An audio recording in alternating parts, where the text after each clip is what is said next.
이렇게 홍조 때문에 스트레스 받으시는 분들의 얘기를 들어보면 어떤 술자리 같은 데 갔을 때 나는 술 한 방울도 안 마셨는데 나만 뻘게 해서 사람들이 "너 술 취했어?" 라고 묻는다든지, 아니면 "난 기분이 되게 좋은데 너 오늘 뭐 화내는 일 있어? 뭐 울었어?"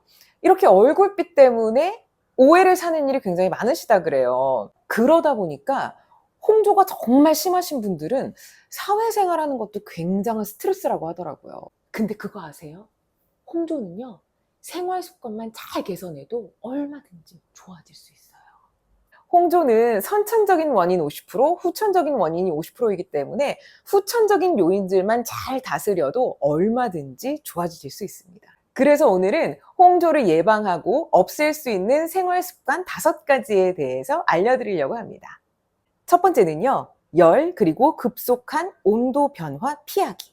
사우나나 반신욕은 피하시는 게 좋고요. 샤워도 너무 길게 하는 건 안 돼요.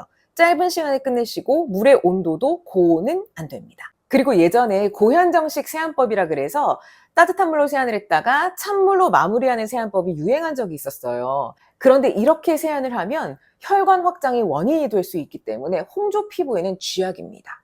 심지어 이 세안법은 고현정님이 실제로 하시는 세안법도 아니라고 해요. 세안은 미온수로 해주시는 게 가장 좋습니다. 두 번째는요, 얼굴에 마찰이나 자극 주지 않기입니다. 홍조가 특히 심하실 때는 홈케어 디바이스 있죠. 얼굴에 이렇게 문질러주는 이런 홈케어 디바이스는 조금 쉬시는 게 좋습니다. 그리고 자극적인 각질 제거도 안 하시는 게 좋아요. 자, 홍조가 있다는 건 이미 피부 장벽이 무너진 상태라는 거거든요. 그런데 계속해서 뭔가 물리적인 자극을 주면 반복적인 염증으로 인해서 불금증이 더 심해질 수 있기 때문에 이런 행동들은 피하시는 게 좋습니다. 세 번째는요, 뜨거운 음식, 매운 음식, 술 피하기. 저는 사실 개인적으로 이 3번이 지키기 가장 힘들었어요. 먹는 걸 워낙 좋아하고 맵부심 있는 여자라 매운 거 안 먹는 게 좀 너무 힘들더라고요. 이 뜨거운 음식을 먹다 보면 그 올라오는 뜨거운 김 있죠.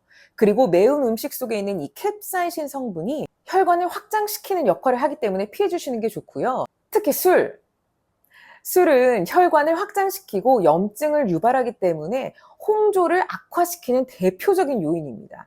그래서 홍조가 심하실 때는 금주해 주세요. 네 번째, 자외선 차단제 잘 바르기. 자외선에 노출되면 아무래도 피부가 열을 받아서 홍조가 더 심해질 수 있거든요. 그래서 이럴 때는 피부 안으로 흡수되지 않는 무기자차 선크림을 사용해 주시는 걸 권장드립니다. 마지막 5번째는요, 화장품 개수를 최소화하고 자주 여러 번 덧발라주기입니다. 계속해서 말씀드리는 게 홍조가 생겼다는 건 피부 장벽이 무너졌다는 얘기라는 거거든요.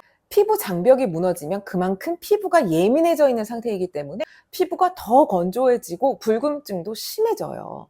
그래서 이런 경우에 사람들이 막 얼굴이 건조하다 보니까 막 좋다는 화장품 이것저것 막 탑쌓듯이 그냥 막 여러 가지를 바르는데, 그렇게 하시면 오히려 홍조에는 도움이 되지 않습니다. 이럴 때는 가지수를 한두 개로 확 줄이셔야 돼요. 어떤 걸로? 항염 성분이 들어있는 화장품으로 가지수를 줄이시고 그 화장품 한두 가지를 자주 번갈아서 수분이 마르지 않게끔 계속해서 충전해 주듯이 발라주시는 게 훨씬 더 도움이 됩니다.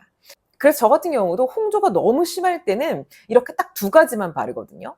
레드 세럼이랑 퍼플 크림인데, 이 레드 세럼은 피부 장벽을 탄탄하게 세워주는 역할을 하는 세럼이고요.